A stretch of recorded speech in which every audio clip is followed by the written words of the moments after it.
You know, there is this really fascinating moment in almost any massive project, whether it's building a skyscraper or launching some sort of global policy, where the pristine, perfect blueprint finally meets the actual mud of the construction Oh, site. yeah. The mud is where everything goes wrong. Right, because on paper the theory is spotless, everything aligns perfectly.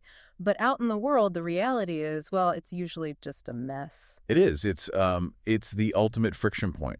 Mhm. The map is almost never the territory. And we see this constantly when these really grand top-down strategies collide with on-the-ground practical realities. The assumptions that get made in a boardroom or like a briefing room, they rarely survive contact with the outside world unchanged. Which is exactly what we are focusing on for today's deep dive. We have a whole stack of sources today that all point to this exact collision. Yeah, it's a great collection. We're going to look at some really massive concepts today. Managing the national debt, navigating global trade wars, rolling out federal crime sweeps, the physical limits of the AI revolution, international legal battles, and even a breakthrough in curing cancer. Quite a list. It is. And we're going to examine what happens when these huge ideas hit the stubborn friction of reality.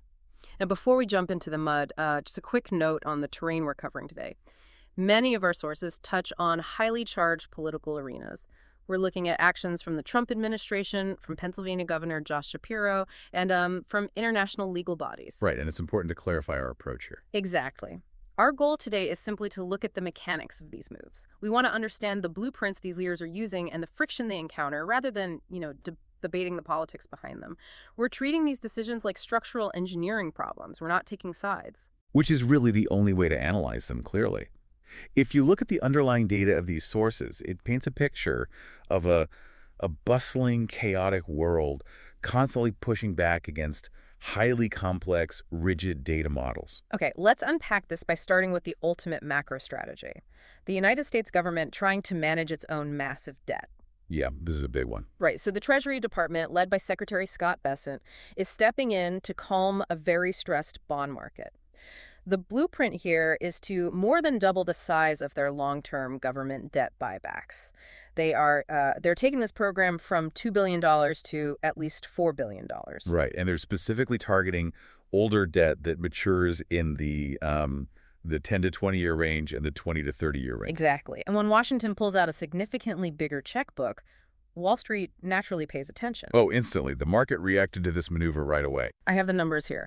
The 10-year yield fell 6 basis points to 4.647%, and the 30-year yield fell 9 basis points to 5.196%.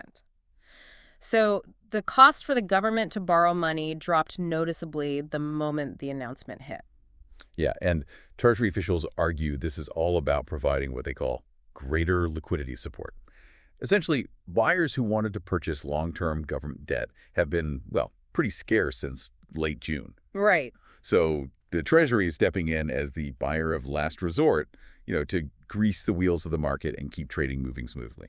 But I'm reading the critiques of this move, particularly from financial analysts like Peter Bookvar, and I have to ask about the mechanics here. Is this maneuver essentially like paying off one credit card with another credit card just to get a temporary lower interest rate while the actual mountain of debt remains exactly the same? Yes. If you take that credit card analogy one step further, it's like using a New Balance transfer to pay off an old one, hoping your creditors see the activity and feel confident enough to keep lending to you. Wow. Because there's a fundamental difference between creating liquidity and achieving actual debt reduction. By buying back $4 billion of its own long-term debt, the Treasury, it entices buyers back into the market and punishes traders who are betting against government bonds. It forces movement. Right. But that $4 billion is just a microscopic drop in the bucket compared to the structural math of the United States deficit. Yeah, our sources point out that simply shuffling the papers doesn't make the massive government borrowing disappear. No, the underlying math remains completely unchanged. Krishna Guha at Evercore ISI noted that this move alters almost nothing about the need to finance these historically huge government deficits. Right. And to make matters more complicated, the government is actively competing for cash against a massive wave of corporate borrowing right now, driven heavily by the artificial intelligence boom. Oh, right, because AI takes so much capital. Exactly. Investors only have so much cash to deploy. So while the Treasury can successfully rearrange the maturity schedule of the debt, buying back some long-term bonds here, issuing slightly different ones there to keep the market fluid. The staggering fiscal reality is still just sitting there waiting for them. So the blueprint says calm the markets, but the reality is the debt is immovable. Yep. Well, that kind of financial maneuvering actually flows right into our next source, which deals with executive branch maneuvering on global commerce. We're seeing unconventional, really forceful tools being used to leverage international trade deals. The tariffs. Yes. Here's where it gets really interesting. President Trump threatened a massive 50% tariff on $20 billion worth of Canadian imports. He marched that deadline right up to the very edge, and then, less than 2 hours before the tariffs were supposed to trigger, he paused them for 3 days. Just a 3-day pause. Right. And then he hopped on social media and announced a deal with capital letters. This is a textbook execution of what international trade analysts call the TACO strategy. Wait, taco, like the food. Yeah, it's an acronym. It stands for threaten, announce concessions, and then off-ramp. Threaten, announce concessions, off-ramp. That is an incredibly vivid way to describe international diplomacy. It really is. So the reported concessions involve Canada removing measures that the U.S. considers discriminatory against American alcohol, dairy, and auto exports. But Canadian Prime Minister Mark Carney used much more measured language. Right. He only confirmed that substantial progress was made. Exactly. He didn't list specific concessions. But what fascinates me is the mechanism used to make the threat in the first place. Because the Supreme Court struck down sweeping, generalized tariffs earlier this year, the administration revived Section 338 of the Tariff Act of 1930. Right, 1930. They dug up a nearly century-old law specifically targeting countries deemed to discriminate against U.S. businesses. But looking at the timeline, I have to push back on the effectiveness of this. If a massive 50% tariff is threatened, concessions are loudly claimed on social media, but the actual paperwork takes days or weeks to sort out. Is that a successful negotiation, or is it just highly disruptive theater? Well, to evaluate the success, you have to look at the immense leverage involved. You have to consider the reality of the Canadian economy. Nearly 72% of all Canadian goods exported went directly to the United States last year. 72%. Yes. So for Ottawa, the threat of a 50% tariff on $20 billion of goods isn't just a tough negotiating stance. It is an existential economic threat. So wielding that 1930s law like a hammer actually works to force the issue. It is undeniably effective at forcing parties to the table immediately. When the threat is that severe, the other side just cannot afford to call the bluff. However, the friction here is the intensely unstable environment it creates for businesses. Candice Lang, the CEO of the Canadian Chamber of Commerce, publicly called the delay a relief, but pointed out that this kind of engineered limbo state is catastrophic for supply chains. I can imagine. American importers were literally hours away from absorbing massive costs. Costs they would have inevitably passed directly to consumers right before midterm elections. They were suddenly placed in a 3-day holding pattern without knowing if their business models would even survive the week. Wow. So it achieves rapid diplomatic attention, but the collateral damage to business confidence is severe. That collateral damage brings us back to the friction between grand ambitions and physical limitations. We just talked about the government competing with AI companies for investment dollars. Let's look at where those billions of AI dollars are hitting a literal physical brick wall. The zoning boards. Yes. We think of artificial intelligence as this ethereal thing that lives in the cloud. But the cloud apparently needs several acres of industrial land, its own dedicated power grid, and a small ocean of water to function. The physical infrastructure required to support the AI revolution is staggering and is currently colliding head-on with local municipal governance. In Pennsylvania, Governor Josh Shapiro is aggressively slamming the brakes on the AI data center gold rush. He's imposing major new restrictions. Data center developers now require explicit local zoning approval. The state's fast-track permitting process has been eliminated, and these tech companies are being forced to commit to paying for their own power grid upgrades, hiring local union labor, and meeting strict water conservation metrics. Yeah, the scale of the pushback matches the scale of the ambition. Pennsylvania was recently flooded with roughly 100 speculative proposals for these massive server farms.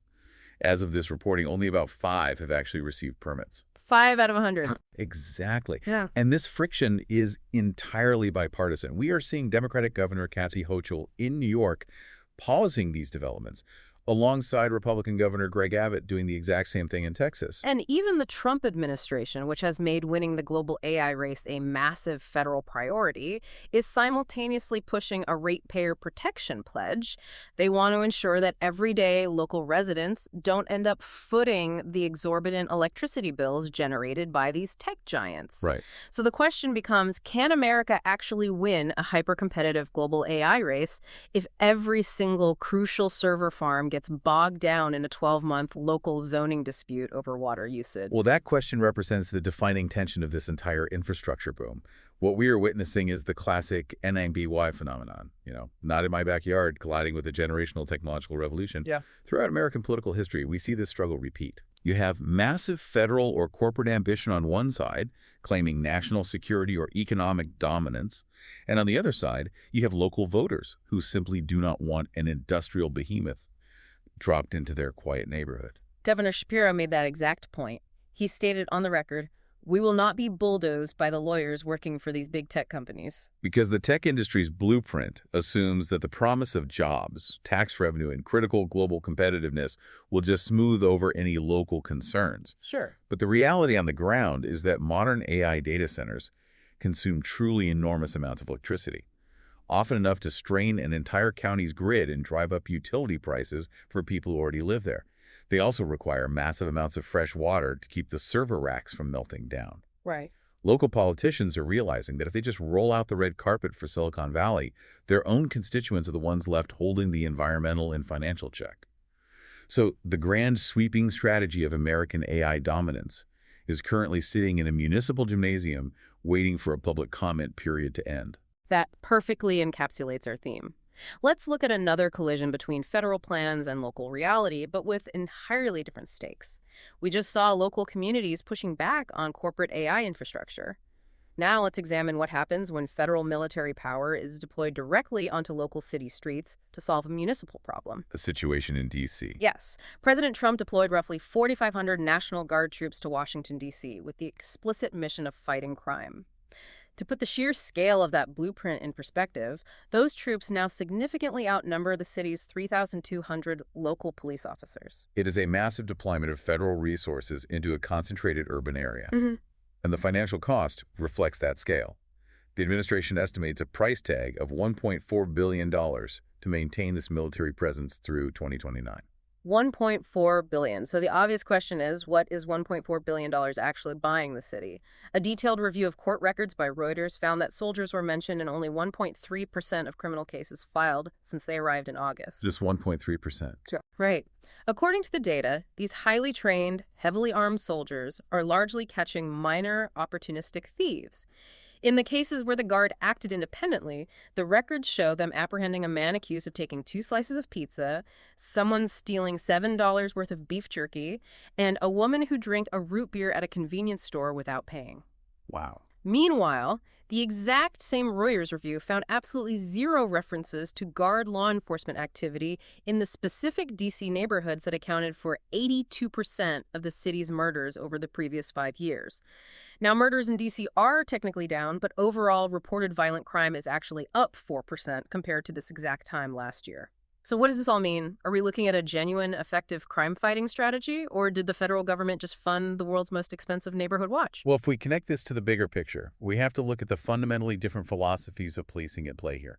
The White House, supported heavily by organizations like the Heritage Foundation, is executing a strategy of deterrence via visibility. Okay, meaning what exactly? The underlying theory is that simply having thousands of uniformed, armed soldiers standing on street corners prevents crimes from being committed in the first place. The presence itself is the blueprint. But the friction happens because they aren't actually police officers. Precisely the issue. The on-the-ground reality is full of intense jurisdictional and practical friction. National Guard troops deployed in this manner have very limited law enforcement authority. They generally need actual local police officers to process a formal arrest. Oh, I see. So you have a $1.4 billion military force that lacks broad civilian arrest authority, attempting to execute the daily duties of local police department. General Randy Manner, a former National Guard Bureau deputy chief, warned extensively about the complex dynamics of having armed soldiers patrolling American streets. It is the ultimate example of a grand top-down show of force meeting the highly complex, localized reality of urban crime. Stopping a shoplifter from stealing a root beer downtown doesn't naturally translate to dismantling violent crime syndicates in the city's most dangerous, under-resourced zip codes. We just saw how messy it gets when federal troops overstep their local jurisdiction and lack the actual authority to make the arrests they are supposed to be making. But that friction explodes on a massive scale when a superpower decides to completely challenge international jurisdiction. The ICC sanctions. Yes. The Trump administration has officially sanctioned the president of the International Criminal Court, Tomoko Akane, and a senior trial lawyer, Abdoulaye Sy. This is direct retaliation for the ICC pursuing arrest warrants for Israeli Prime Minister Benjamin Netanyahu and former Defense Minister Yoav Gallant. Moving from diplomatic disagreement to personal sanctions against the court's leadership is a significant escalation in global legal relations. Secretary of State Marco Rubio is leading this charge, and his argument is firmly rooted in the concept of national sovereignty. He points out a structural reality of the ICC.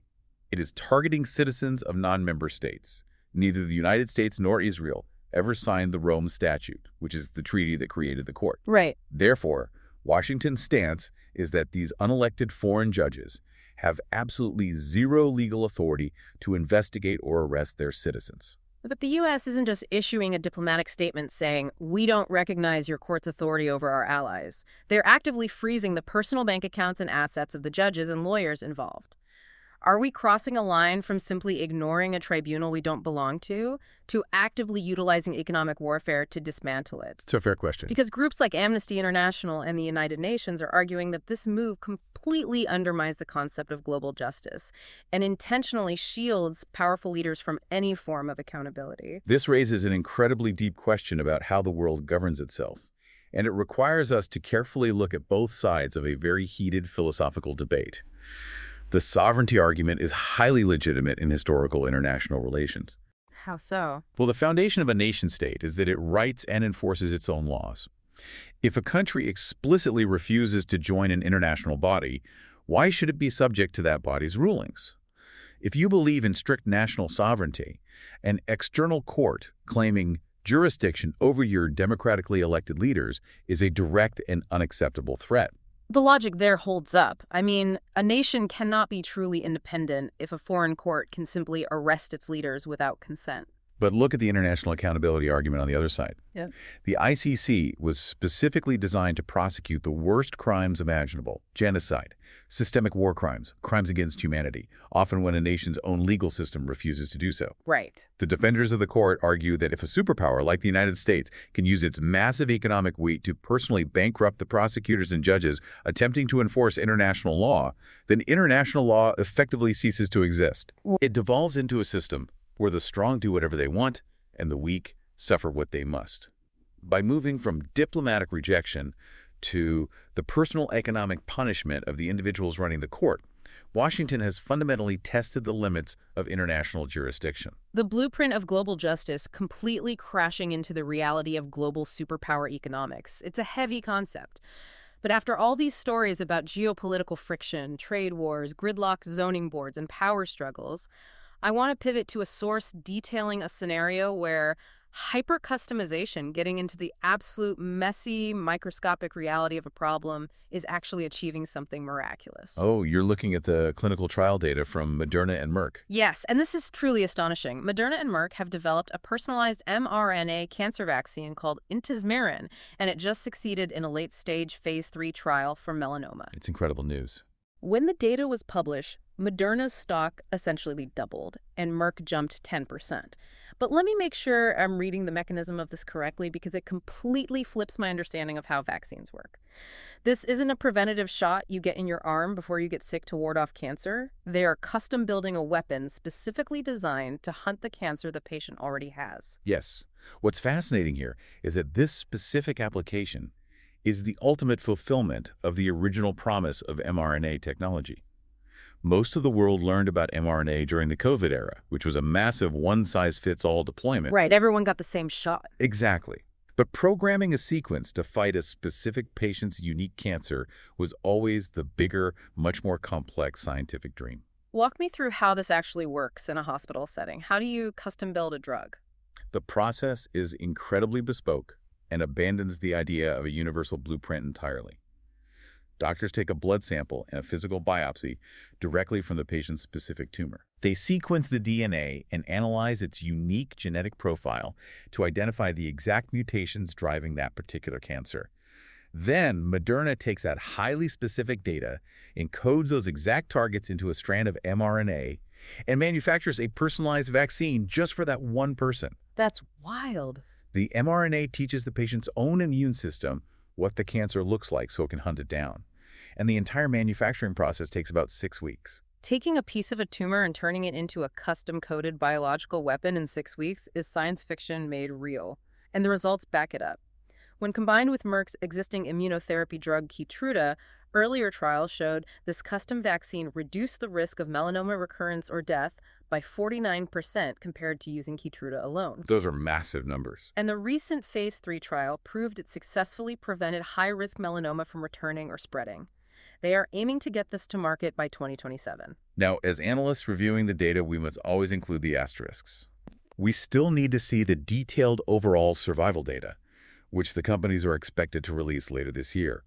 Furthermore, custom building a complex genetic drug for every single patient from scratch in 6 weeks is an absolute logistical mountain. I can't even imagine the supply chain for that. Right, it will be exceptionally expensive to manufacture at scale initially.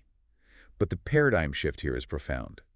We are moving away from mass-produced, broad-spectrum treatments that hope for the best, and moving toward programming medicine to recognize the exact, unique biological fingerprint of a single individual's disease. It's an incredible breakthrough, and it provides such a perfect contrast to the journey we've been on today. We started at the absolute highest macro levels. The Treasury moving billions in dollars to mask a national debt, a president leveraging a $20 billion global trade war with 2 hours to spare, military deployments struggling to stop minor theft on city streets, and economic sanctions deployed against international judges. Yeah, a lot of friction in those stories. In all of those massive top-down scenarios, the grand strategy smashed into messy, uncooperative realities. But here, at the microscopic level, by completely abandoning the grand one-size-fits-all blueprint and embracing the incredibly complex reality of a single patient's DNA, science is actually finding a path forward. It highlights that sometimes the most effective way to solve a massive problem isn't to force a single rigid blueprint over the top of it, but to build a solution from the ground up. Acknowledging the friction and customizing the approach to the specific environment.